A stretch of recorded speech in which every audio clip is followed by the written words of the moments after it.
Good morning, good afternoon, or even good evening to some of you, depending on where you are in the world. My name is Hamish Mackenzie, and thank you for joining us for this session on enterprise risk and compliance, a C-suite dilemma, sponsored today by ABB. First off, it'd be great if you just put in the chat who you are, where you are. Let's just get a feel for who's joining us. And while you do that, I'll just go through a couple of bits of housekeeping. As I'm sure most of you are aware, this session is going to last round about an hour. I'm going to introduce the topic and our guest speakers. And then we'll be hopefully leaving a good 5 or 10 minutes at the end to get to answer some of your questions, because after all, you're the reason we're doing this, our audience, and we always love to get your questions, and the panelists really enjoy answering those. So if you've got a question, please get it into the Q&A function in the tool. Don't use the chat. It just makes it easier for me to find them, and you're more likely to get your question answered, okay? So please use the Q&A tool, and we'll get to as many of those questions as we can by the end of the session. All right, so the topic for this session is enterprise risk, as I said, and why this is now becoming a C-suite issue. And so in this era of rising cyber threats, enterprise risk compliance, they are now top priorities for the C-suite. And this session is going to dive into the details about how industrial leaders can protect their critical assets while still navigating that extremely complex world of cybersecurity. And I'm sure we'll all agree it's nothing if not complex. And there's lots of new threats coming up daily, of course. So cybersecurity and risk really is now a very much a C-level topic. So with that said, let's introduce our special guests for you today. First up, we have Rob Putman, who's Global Manager, Cybersecurity Services at our sponsor today, ABB. Rob's based in Zurich and has a robust skill set that includes product management, SDLC, cloud computing, enterprise software, agile methodologies, and a lot more, all of which he uses to contribute valuable insights to the industry. He has an MBA from the University of Redlands. So thank you for joining us, Rob. Thanks, Hamish. Next, we have Sid Snitkin, who's Vice President, Cybersecurity Securities at ARC Advisory Group. Sid has primary responsibility for developing the strategic direction for ARC's cybersecurity products and services. He has 30 years of experience in automation, information systems, and manufacturing, and 20 of those years have been spent at ARC. He's published numerous studies, strategic reports on asset lifecycle management, supply chain management, analytics, and industrial cybersecurity. He has a bachelor's and a master's in physics from Carnegie Mellon.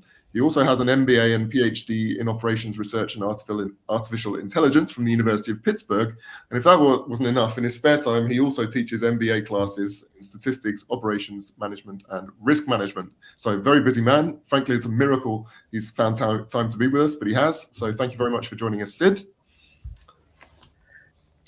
Next, we have Eric Byers, who's been on many of these sessions with me in the past. He is Senior Vice President, Software Intelligence at Exeger. Eric is recognized as one of the world's leading ICS and software supply chain security experts.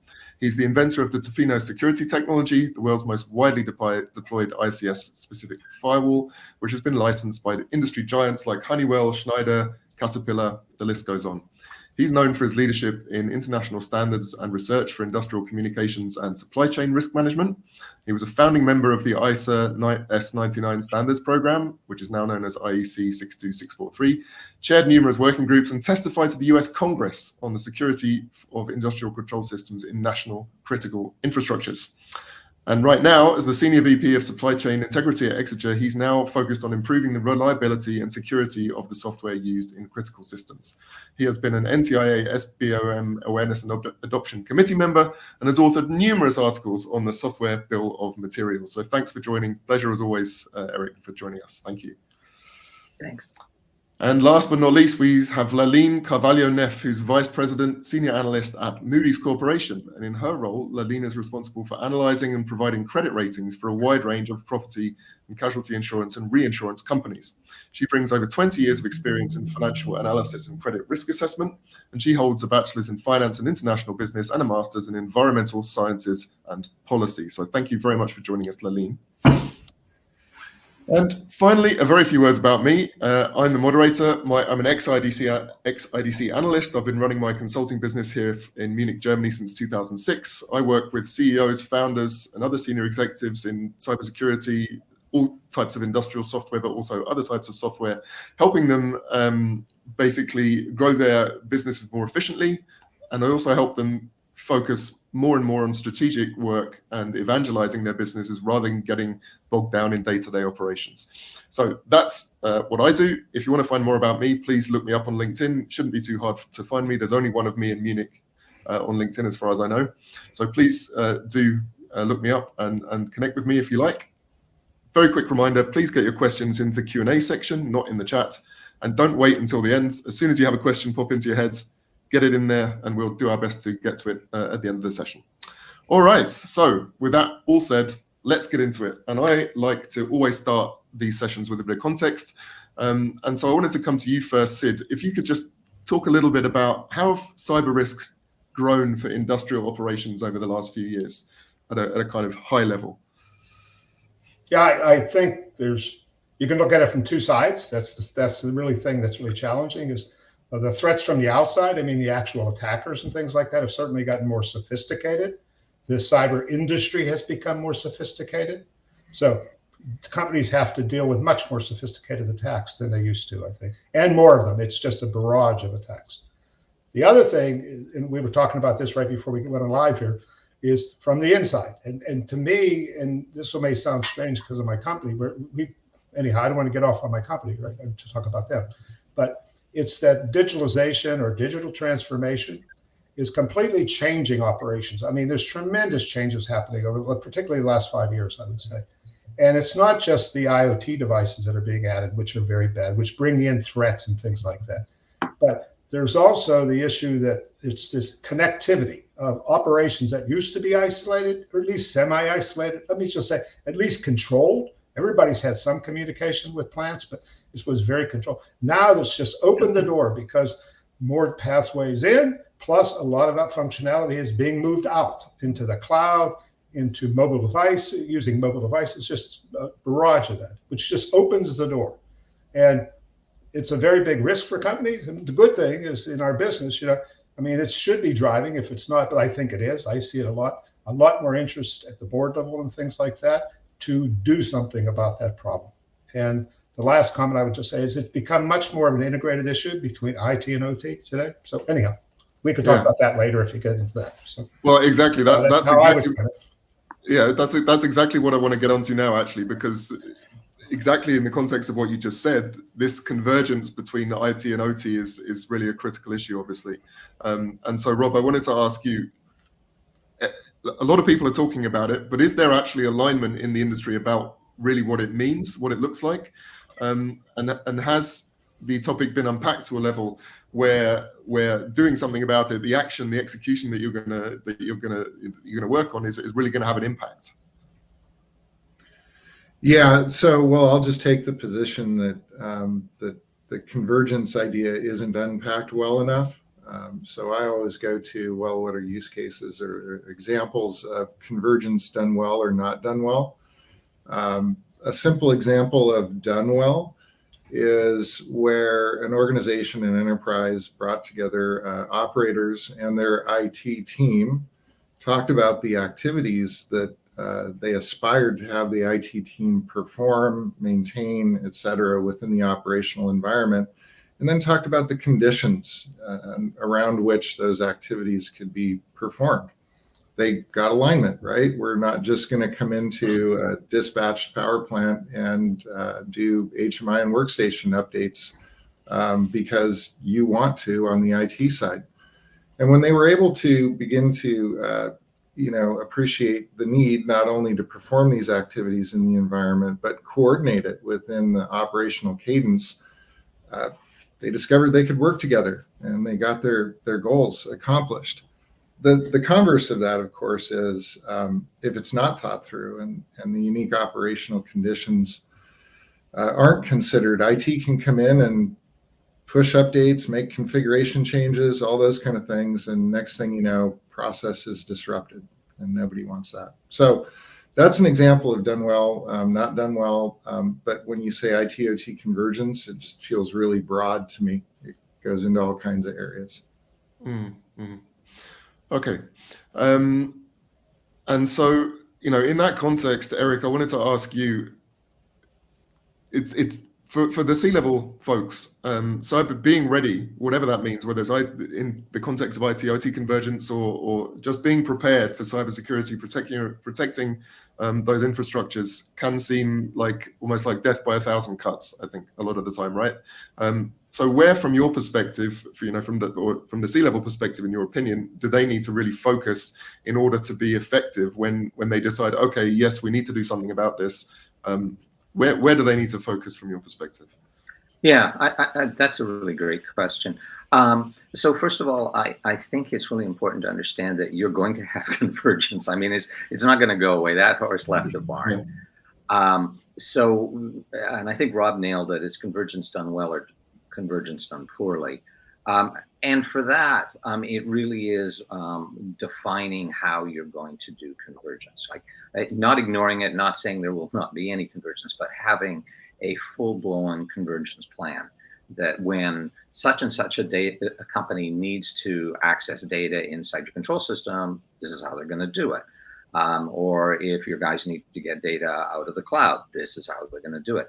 Otherwise, you're going to get nasty surprises, and I'll give you a very specific surprise.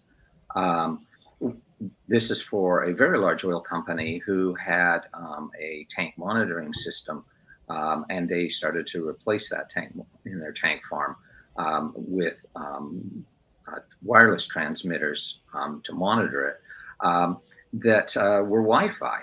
Well, they couldn't get the budget to build an entirely new process control Wi-Fi system across the tank farm. But guess what? There happened to be a handy IT wireless system there. So they just connected to that. And we're talking millions of dollars. This is a big project. And so suddenly we've got absolute raw process control data coming off this tank farm going right across the IT network. This is not a good situation. And it really is due to the lack of that. Like, this is how we request convergence. This is how we use each other's capabilities and assets. So I think that's the first thing. The second thing that I think that's really, really important is having the executive team really not get stuck into the weeds, but setting the policies and then having the response mechanisms when things go bad. And things go bad. I mean, you just ask the CISO at, say, Solar Winds or at Colonial Pipelines. Things will go bad. So what's your responses? How do you respond quickly? Who do you turn to? If you don't have a rapid response, you're going to look really bad. If you have a strategy and responsibilities and who you call, then I think you're in a position to be able to respond. And so I think it's laying out what you want and then having a way when things don't go according to plan, how do you respond and recover? Okay. All right. So to round up this kind of starting point, if you like, this context, I wanted to come to Laleen now and get a slightly different perspective, which is obviously the insurance perspective. So maybe you can give us a bit of a feel, Laleen, for what Moody's current outlook is on the cyber insurance market in general, because obviously companies are looking to protect themselves as much as they can. No, absolutely. And I think, Sid mentioned at the beginning of our discussion here that the frequency of cyber attacks is increasing and the complexity of potential attacks is also getting bigger. And that's really catching the attention of management teams. And I think more and more companies are coming to the conclusion that purchasing cyber insurance is an important component of a robust enterprise risk management program and an important way to mitigate cyber risks. It's not the only way to mitigate cyber risks, but it's part of the solution. So essentially what we're seeing is a cyber market that is really an emerging market. It has more than doubled in the last 5 years. Munich Re, which is one of the largest reinsurers in the world, estimates the global cyber insurance market to be about $14 billion in premiums right now. But it may grow to as much as $29 billion by 2027. There are other estimates like Beasley and Specialty Insurer, for example, is forecasting that the cyber insurance market might grow to $40 billion by 2030. And that's really because of combination of factors, with the increased complexity of these risks, It's likely that companies that are currently buying cyber insurance will buy more cyber insurance. Companies that are not buying cyber insurance are likely to consider purchasing cyber insurance.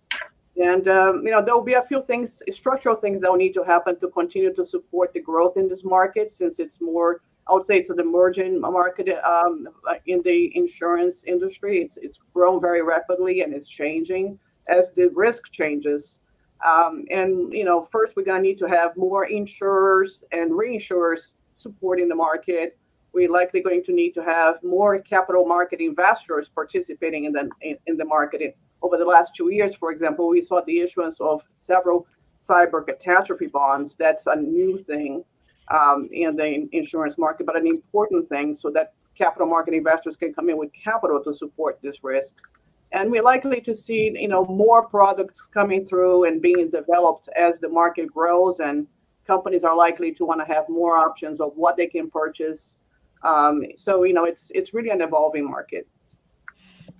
Okay, and I want to move on to some of the challenges associated with this topic right now, and I want to stick with the insurance side for the time being, because obviously cyber risk modeling is a key element in the whole insurance process, and by what you're saying, I guess that is still evolving as well.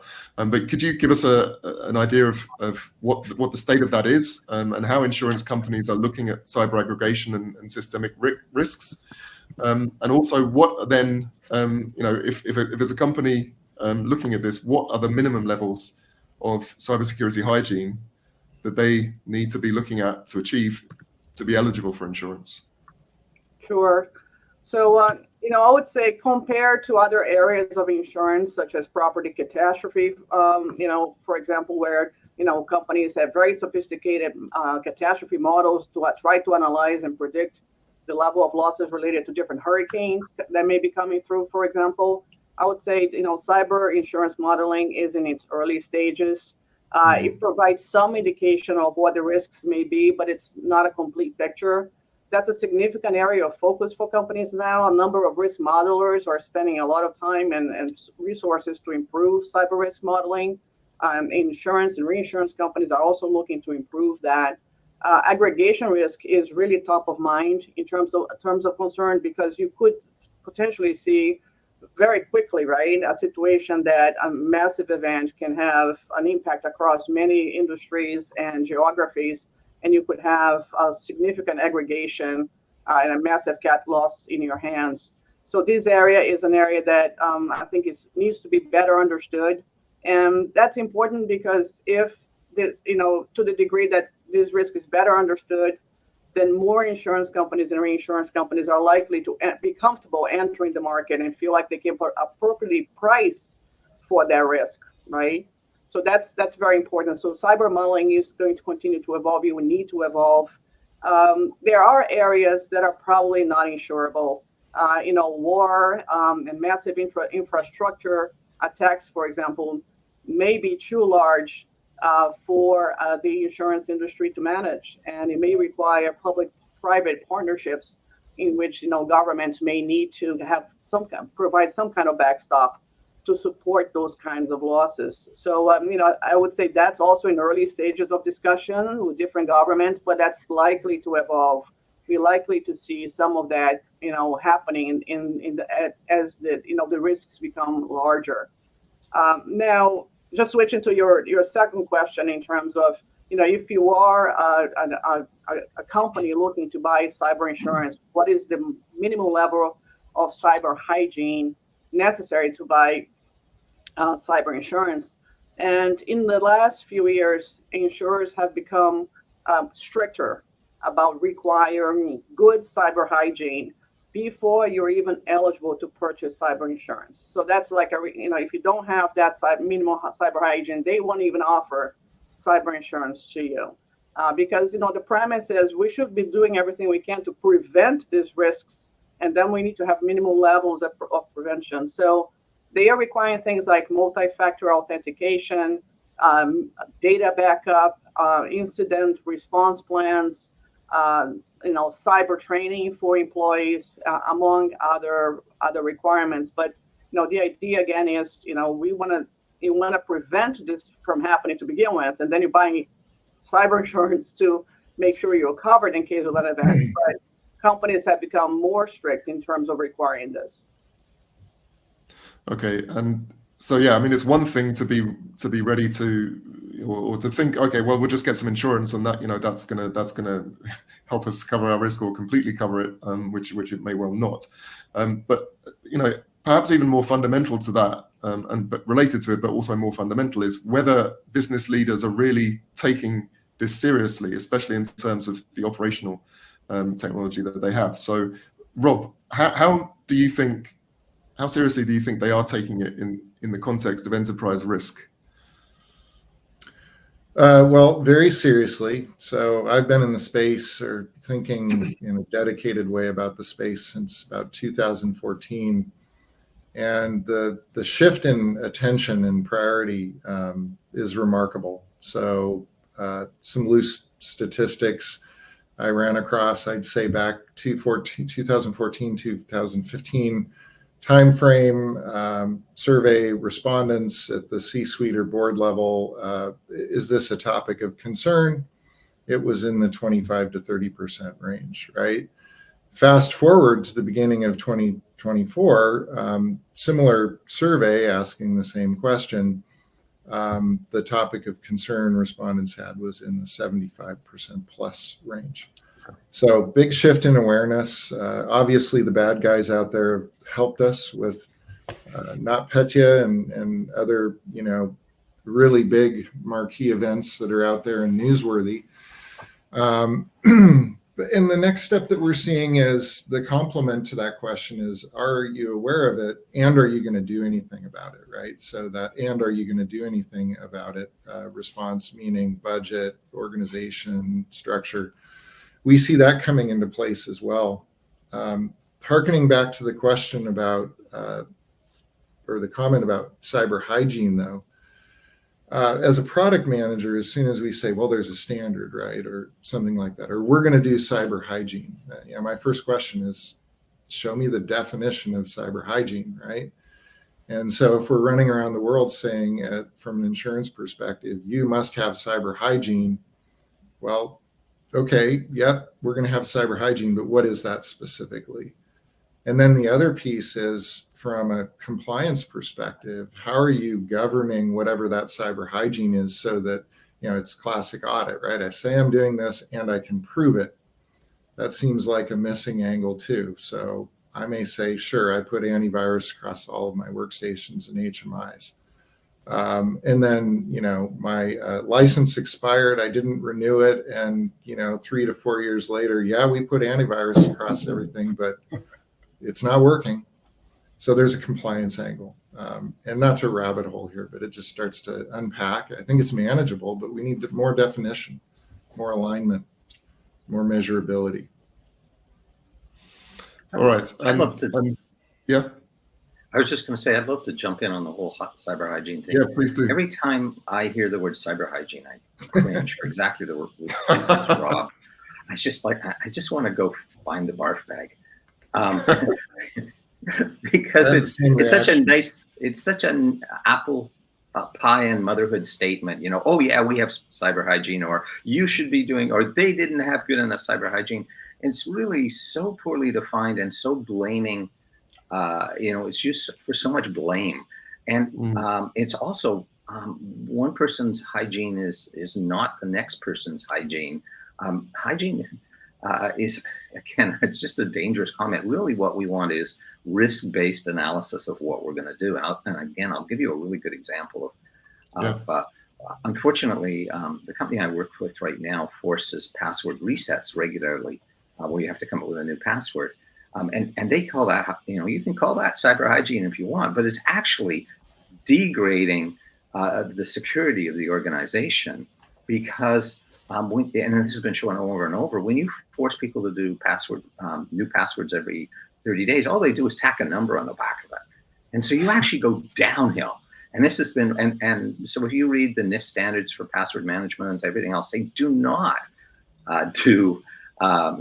force password rollover. Companies do that in the name of cyber hygiene. So it really has to be hey, what are the risks we're dealing with? And what are we going to do to deal with those risks? Not a bunch of check boxes that look like you've got hygiene. Sorry about that rant. No, that's good. Yeah. So start with the risk rather than with the the measures. Yes, absolutely. And not to pile on, but I thank you, Eric, for taking a poke at the hygiene word. I've always had a reaction to it too, but wasn't brave enough to call it out. I've been in great conversations when we talk about risk with some water utility business owners recently. And we started off with like what must always work and what must never happen. And just listening to these people, I am not a water business expert, but I love to hear people talk about their business and what matters. And within that, you begin to get a sense of how do they think about risk. And it was just I'm not even going to honor it by calling it a tabletop exercise, but we kind of said, well, what are the most important things, and got a big list. And then if you could only pick 3 of those things, what would they be? And it was so eye-opening because priority number 1, water quality, right? And so when you think about risk, what all do we need to do to assure water quality? Delivery, right? It's got to be distributed. The infrastructure has to work and be maintained. And so all kinds of good stuff cascades out of that. And then I really liked the third one that they prioritized because it really spoke to the industrial mindset. It was safety, employee safety. There are systems under extreme pressure that if they fail, an employee could lose their life or be harmed in a significant way.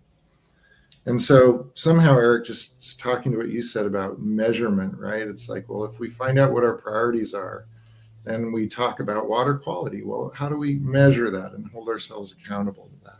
And that's. I'm sorry. Yeah, go for it.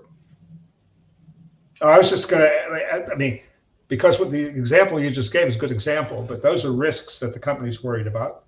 But all of them are affected by everything you might do to do hygiene. So I don't see how, knowing that, I agree with the risk thing is really there, Eric's comment, and I agree with it.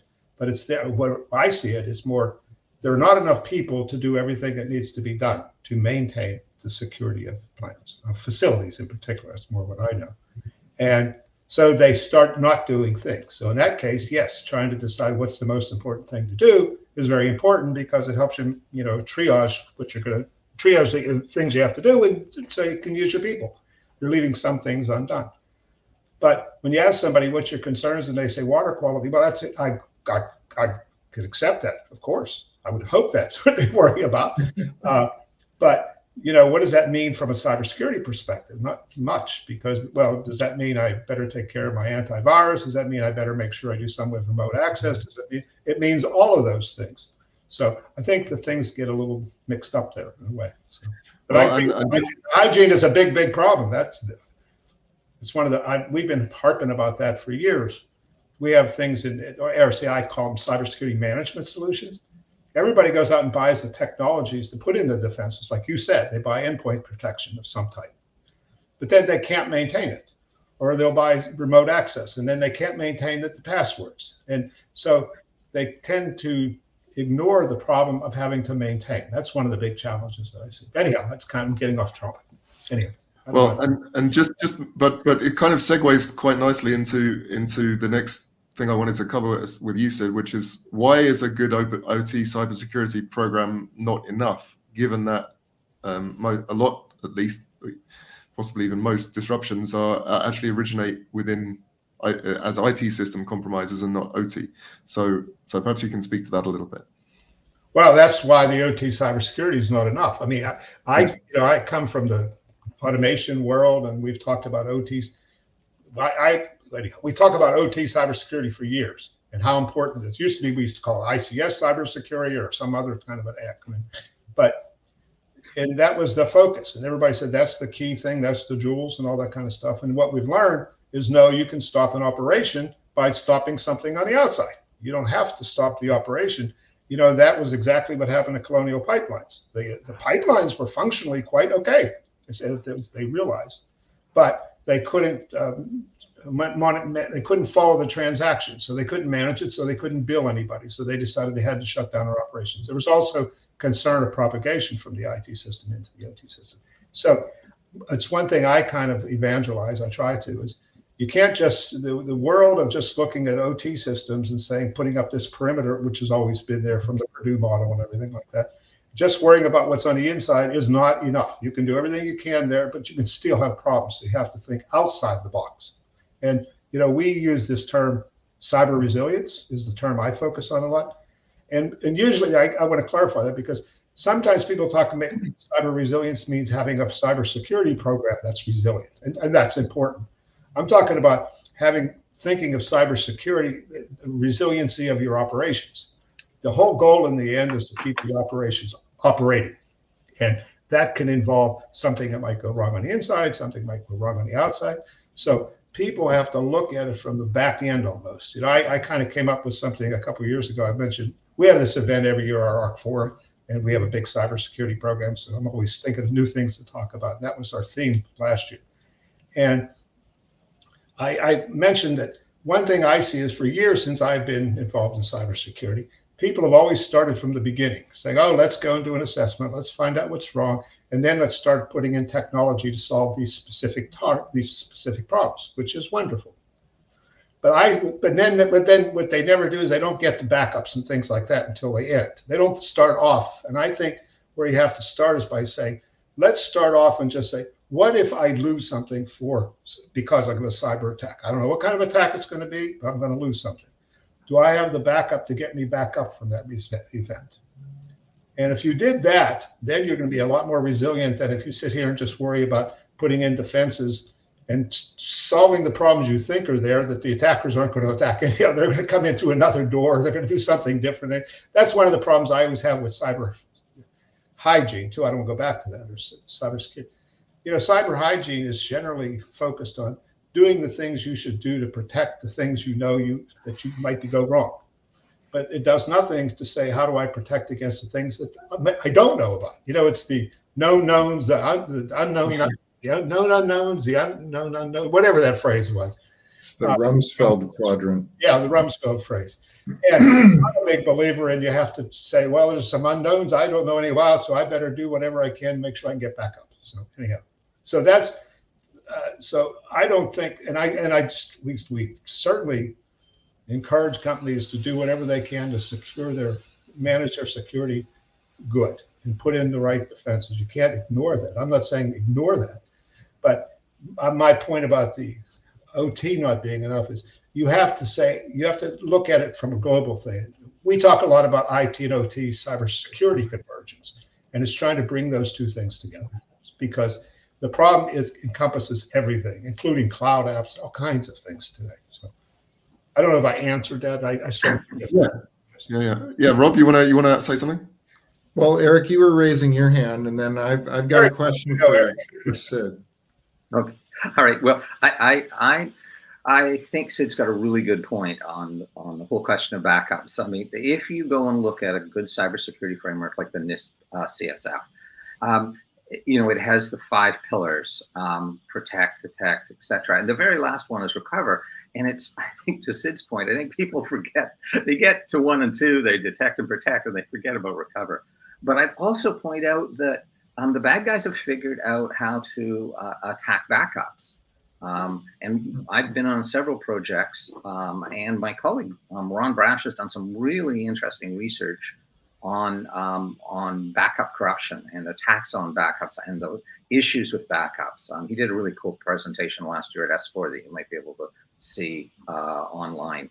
And it's really important to, you know, it's a bit circular, but hey, we've got a recovery system here. Okay, how do we protect this recovery system? And that's really important. Ron and I've been spending a lot of time looking at making sure people have backups, as Sid says, and not just did the protect and detect, but then looping back and saying, okay, how are we detecting and protecting problems inside those backups? What the heck is actually in those backups?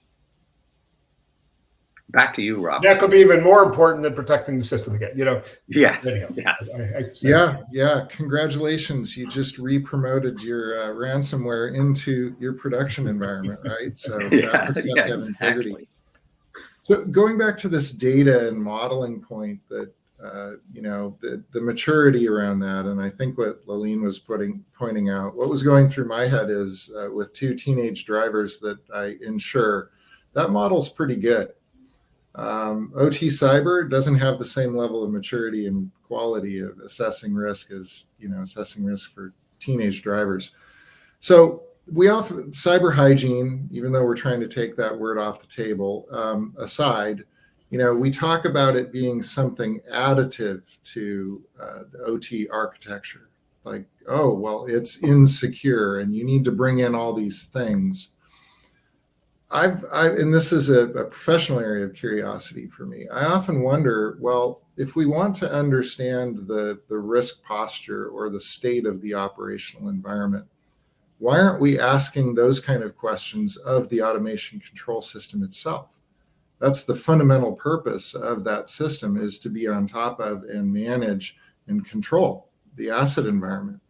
And, well, not to shamelessly plug ABB, but when we think about this problem, we're asking those kind of questions like what can the DCS or components in that architecture tell us about security state and risk? And I think that's really interesting because, well, yes, we do need to bring in other compensating controls and configurations and things like that. There's a resource there that if you know how to ask the right question of the data that it has access to, may tell you about your security posture, about your likelihood of process disruption. So I'm going to throw that out there. Sid, that was to you. I wanted to hear your reaction to it.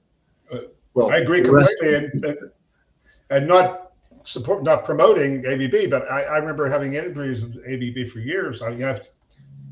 You are one of our clients. I'll just say that, and we talk to ABB a lot. Yeah, you have to disclose that. Yeah, of course I do.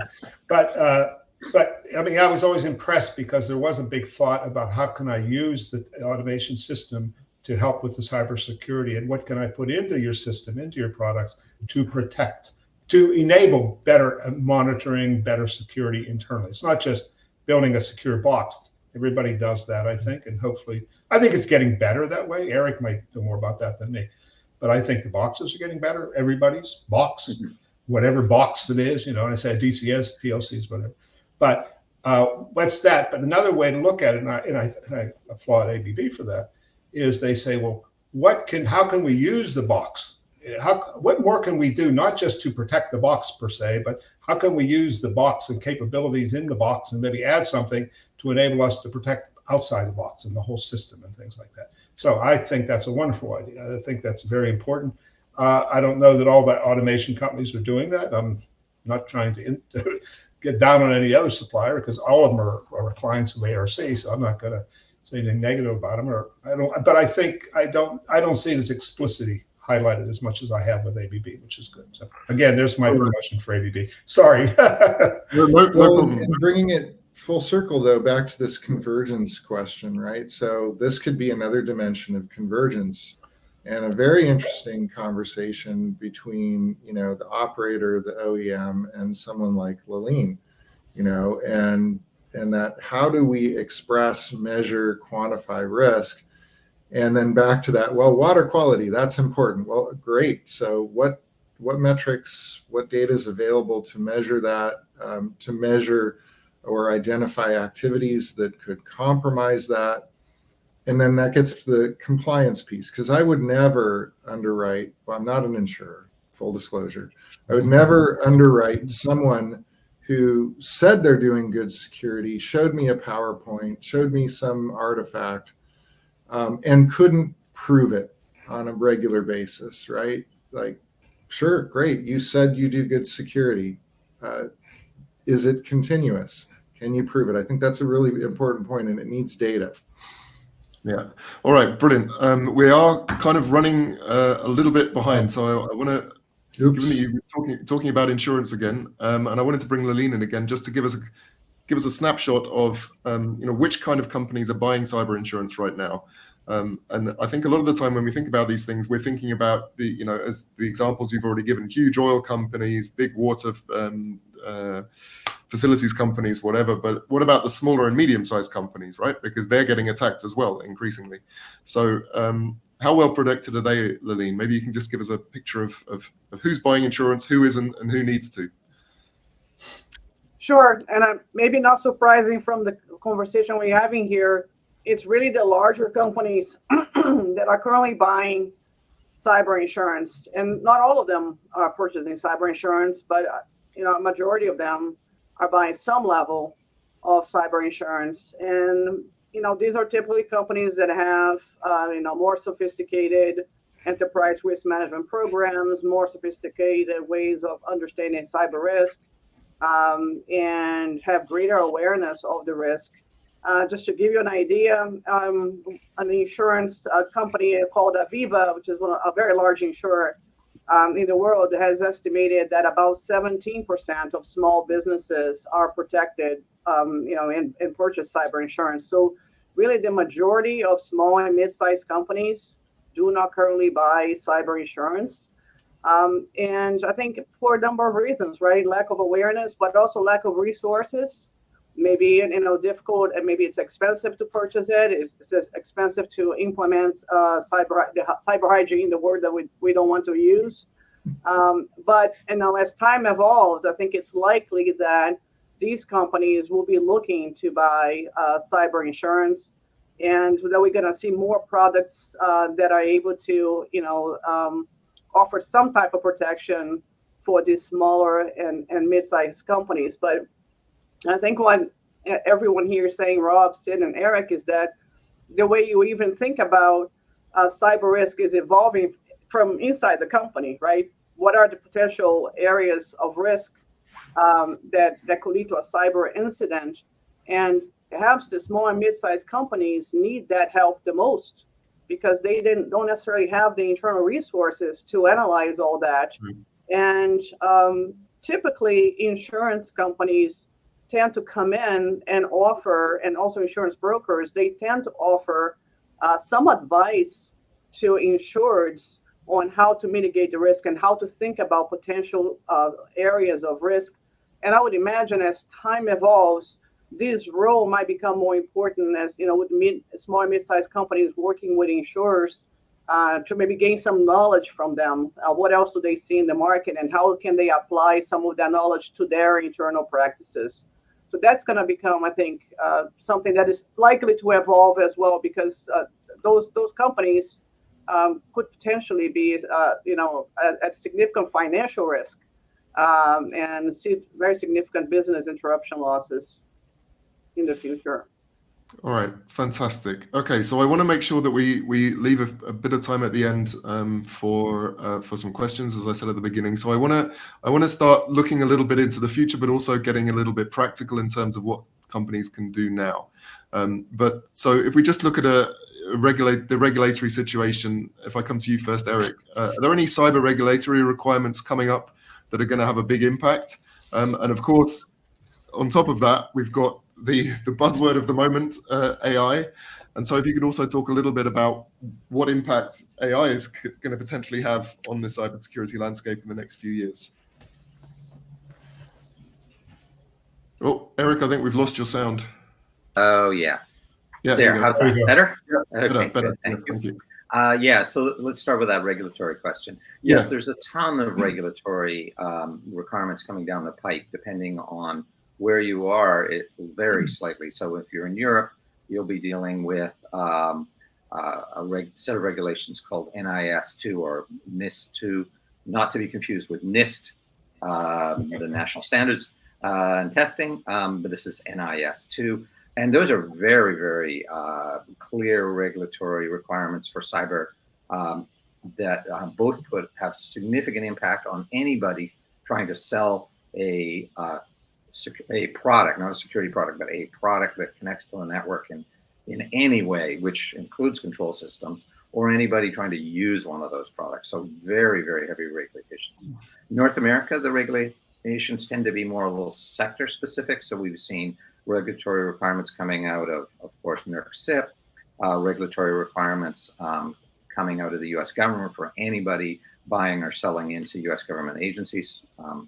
We're seeing regulatory requirements for the medical industry. So yeah, and I just came back from Singapore. Singapore government is putting in regulatory requirements for anything that's called that's considered critical national infrastructure. So yep, here comes the regulatory. Here comes an onslaught of regulatory requirements. Get ready for it, guys. Okay. You really want to be in front of it. Do you want me to do AI, or does anybody else want to do regulatory? I'll just mention that there's an increasing number of states in the U.S. that are implementing data privacy regulation, and that's going to be a source of exposure for companies because if there is a cybersecurity event, a data breach, and individuals' data information was leaked out, and you didn't have permission to use that information, or individuals feel like they did not give the corporation permission to share their information to begin with, or collect that information, that's going to become an increasing source of regulatory risk for companies. So and we're expecting to see more and more states implementing these data privacy laws, and that's going to impact potential lawsuits going forward.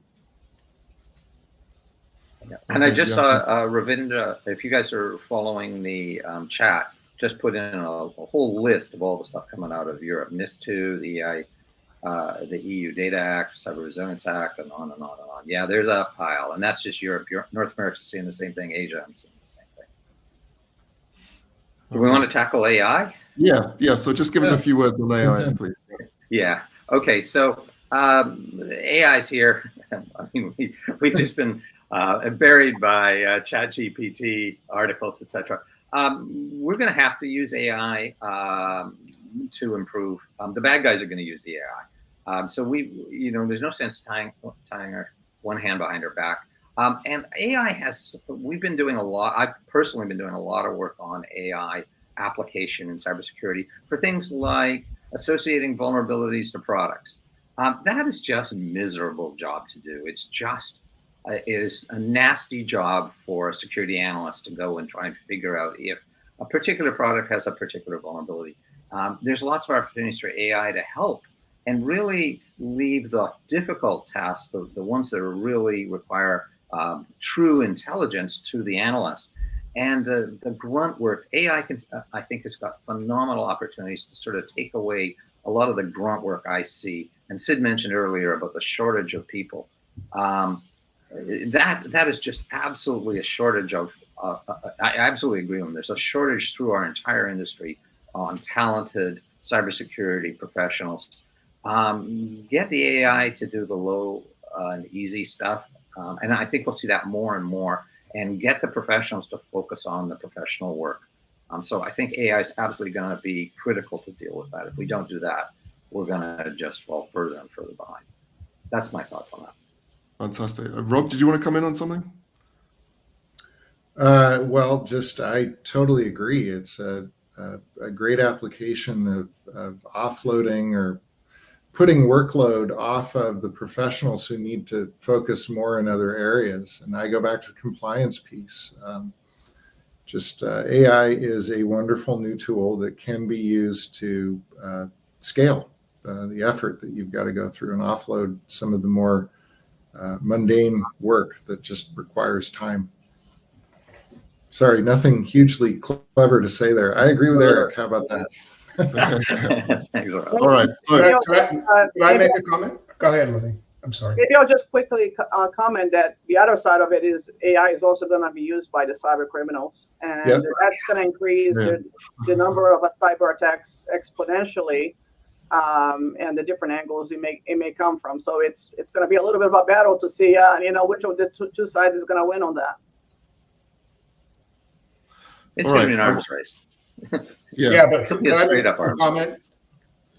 Yeah. As whenever you mentioned in my background, I mean, I have a PhD and part of it's in AI, all right? But it was a long time ago when I got my PhD, AI and operation.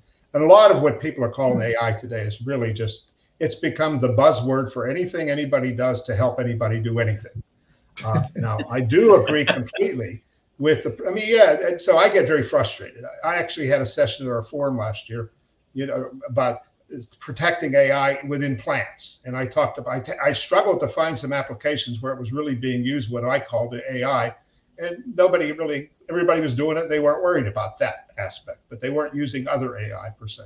Now, what we see happening in the security world that I think is very important is the point Eric made, because we're very focused on people again. And there aren't enough people, and anything you can do to make it easier for people to do stuff like find vulnerabilities and things like that. I don't know if I call that AI, because I don't know what type of AI technique we're talking about to find vulnerabilities. I think that's more operations research, just analytics or other mathematical models and way to find stuff. But it's really machine learning.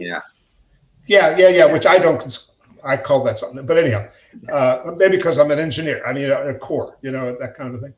But certainly the ChatGPT capabilities, and generative AI in general, that's being used to help people, to enable people who are less skilled to find things, to guide them in what they're doing, is one of the things I see a lot of companies adopting. I think that's a very positive thing.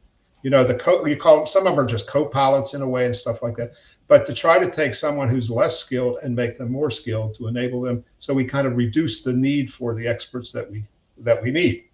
I'm hopeful that works, but again, I have a long history in AI, and we've gone down this path many, many times where AI gets this big hit, it's going to solve all the problems of the world, and then 5 years later, it just kind of goes away, and then it'll come up with another name. I don't know. So it always comes up as AI because people like the idea of artificial intelligence. But I think it certainly is going to affect it, and it's needed. And part of the reason, and it's also increasing the risk, the way Laleen said, because people are using that to generate code, to find new ways to attack, to modify malware. There's all kinds of things they're doing with that, and that's very understandable. That is truly AI. I think the generative stuff. All right, I want to give each of you a chance to give the audience one kind of big tip or practical thing that they can do right before we go to some questions. So if I come to you first, Rob, what do you think companies should be doing now to address all of these risks more effectively? What's if they realize they're not addressing enough at the moment, what should they do first, or what's one of the most important things that they should be doing? So I'll just give an example of how I've seen it done well. Yeah. And it's really focusing on and aligning on the priorities of the business, because within that are elements of your risk. It's not a one and done process, so it feels very tabletop-like. So you get stakeholders and you run this exercise and you talk it through and you enhance it. You take things on and off the table. I think that from a compliance and risk management perspective, in this higher level, C-suite or board level perspective, those conversations can make the topic more accessible, right? So when we talk about risk related to cyber, it means this specifically in our business, and they don't need to know, AI. They don't need to know. Of course, if they're curious, they can figure it out, but they don't need to know the details of cybersecurity. They just need to understand it as a topic that is a priority in their enterprise. And so I guess long-winded way of saying, have these tabletop exercises, get cross-functional members who understand various aspects of the business, and identify and prioritize and get a plan against those elements of risk. Fantastic. Sid, top tip from you? Well, I'll add to what Rob just said, because for me, the answer for a lot of this is one of the things I promote a lot, I guess you would say, but is IT/OT, cybersecurity. I use the term convergence, so seems to die. That's like that doesn't resonate well. Everybody doesn't talk. They don't like the word convergence. They think that means IT is going to take over everything else. But so I see collaboration or integration. But anyhow, do that. And part of that we're going to be discussing at our forum coming up in February. Is start to adopt more of the IT type technology, the more advanced cybersecurity technology, and start embracing it and using it within the OT systems. And part of that is first upgrade your networks and then start adopting and getting other products. I think it'll help solve the compliance issues more, regulatory issues. There's a lot of tools out there that can be used, and people aren't doing it. There's always been this fear. We don't want to let that OT stuff into our IT system, so I think the time has come to do that. It can increase the risks in some senses, but it can also provide better defense. And so to me, that goes along with what Rob said, because to do that, you got to get, when you have these people all get together, business people, you're talking about issues. Nobody in that meeting is saying, well, what part of that is actually in the OT system, or what part of that's in the, nobody does that. It's really, what's the issue here? And what I find CEOs and things like that doing, they say, I don't care what the problem is. I want the cyber problem solved. And they tend to go to their CIO, and then he goes to the CSO, and then it rolls down from there. So anyhow, that's my main comment. Thanks, Sid. Eric?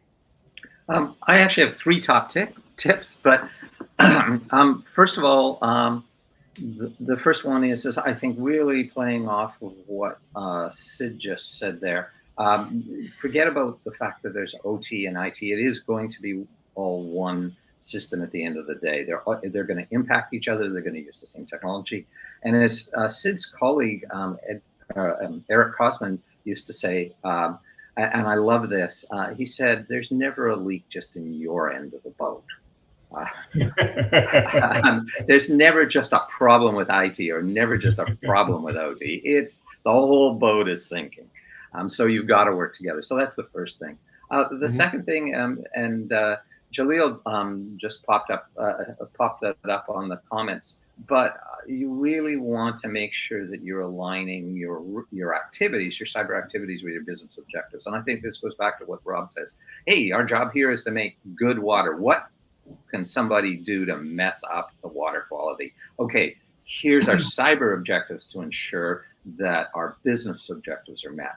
Again, I see companies go chasing cyber objectives that I don't really think align to their business objectives. And lastly, stealing a little too much time here, but go back to the automation. We don't have enough people doing this job. We're going to have to do what Sid says and start to take in and really take advantage of the technologies we're seeing in IT to defend OT and not say, oh, it's just an IT product. No, we're going to, and particularly around whether you call it machine learning or adaptive control or AI, we're going to have to really start to take advantage of the intelligence we've got and use tools like Rob's companies has, to really understand what's going on that plant floor and make decisions in a more automated manner. I mean, we did this control systems. It's control systems, guys. We didn't have enough people to actually turn the valve manually. So we control systems. We got to do that for security. Thanks, Eric. Laleen, very quickly, what's one thing that they should do in terms of their looking for cyber insurance or being prepared for cyber insurance? Sure. As a credit analyst at Moody's, I would say we're always looking at the financial angle of this and how cyber risks can impact the financial health of companies. So it comes down to enterprise risk management. And I think the most basic thing that management teams and board of directors need to be doing is to try to essentially identify the cyber risks, look to quantify them, and then figure out how to mitigate them. And the quantification part of the risk is important. I think here we heard many ways in which it can be done, but it's good to think that many people in board at the board level, they are not necessarily cyber experts. But if you tell them that a business interruption type of attack can cost X many $1 million to a company over a period of, a couple of weeks to a couple of months, that will catch their attention. So at the end of the day, I think being able to translate it to financial losses, what are the actual losses that can incur, and be able to discuss that with the board of directors and to the management teams, the CFO and CEO of the company, that's very important to bridge that gap so that companies can actually make decisions based on how they can mitigate potential financial losses from these risks. All right, brilliant. Thanks, Laleen. Unfortunately, we are out of time. Audience members, we will do our best to get to your questions after the event. Sorry we couldn't get them to them today. Thank you to all our panelists. Thank you to the sponsor of the session, ABB. The next session is on cybersecurity at the edge for OT, LAN, and Edge networks, sponsored by Fortinet. Enjoy that one, and I'll see you for the final session of today's event later. Thanks, everyone.